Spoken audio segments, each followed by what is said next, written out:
I'm here in the offices of ACTMOOC in Beijing, and I'm talking with Nick Coyle. Nick is the Government Policy and Advocacy Manager with ACTMOOC. Welcome, Nick. Thank you. Perhaps we could just start by talking a little bit about ACTMOOC here in Beijing and what they do and how they try to help Australian business. Sure. Well, ACTMOOC Beijing is part of the ACTMOOC Greater China, which takes in Shanghai, Beijing, Guangzhou. We've got a new office in Chengdu as well, over in Western China, and also Hong Kong. So we operate in a very collaborative way. So as far as companies we represent over here, everybody from the big four banks, the Ernst & Young, KPMG, the big accountancy firms, through to minerals and resource companies, and then we go all the way through to much smaller companies looking to come into China as well, consultants and so on that are doing business over here. So we really represent everybody in one way or another, and then we try to branch out into different industry sectors to be more effective in helping members as much as we can. Okay, so you're talking about representing companies and helping members.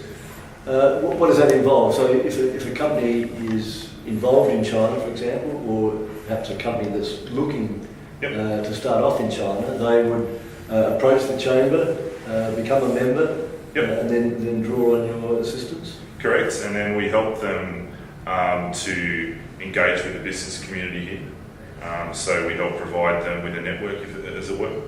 And then which a lot of businesses find, particularly entrants into the market, find very, very useful.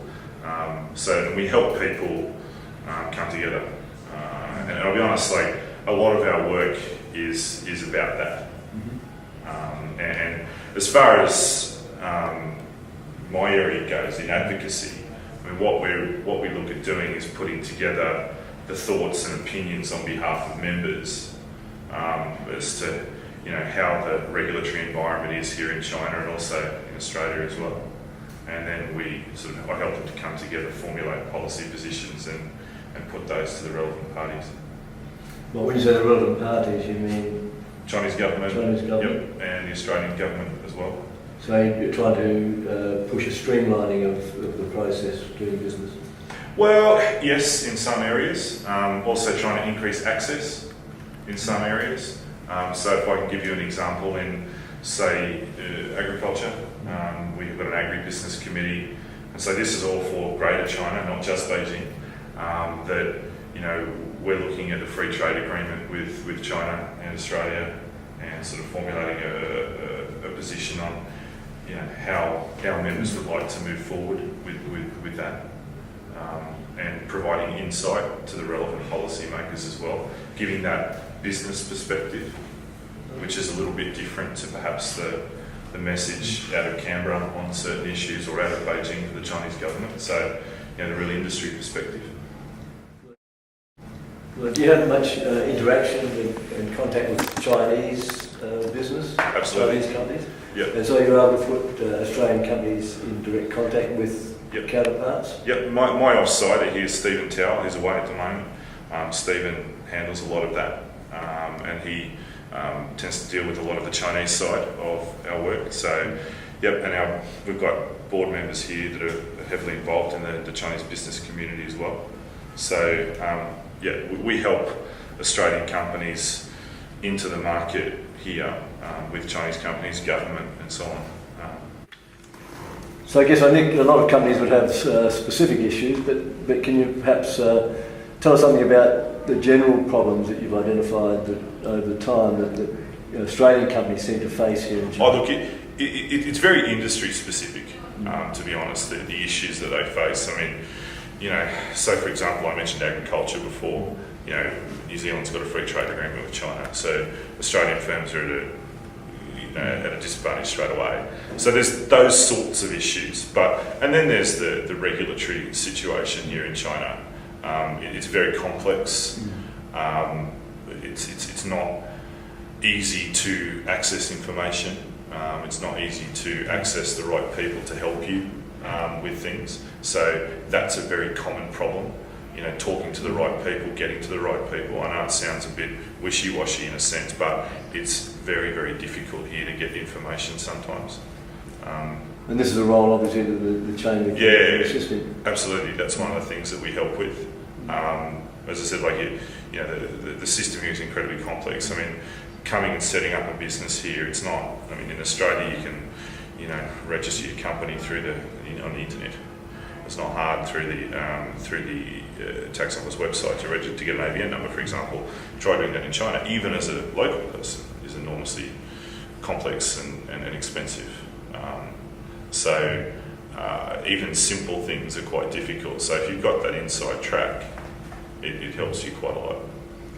And I guess a lot of companies that are looking at China, it's a big place, and we think of Beijing, Shanghai perhaps, or Guangzhou. Yep. With the spread of offices for the chamber, then you're able to maybe suggest to companies or point them in directions where they may not have thought about it? Oh, without doubt. I mean, I guess a lot is known back in Australia about cities like Beijing, Shanghai, Guangzhou, Shenzhen, but not a great deal is known about, say, Chongqing, which is the fastest growing city in the world. I think it's about the 5th biggest city in China now, I think, around there. Cities like Wuhan as well.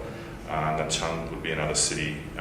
These sorts of central and western Chinese cities, to be honest, there's a huge amount of growth in these cities now, which is where a lot of our iron ore exports end up and so on. So, the Western Chinese economic development sort of push and program is massive. I lived in Western China for a couple of years, so I've got a pretty good understanding of how things work over there.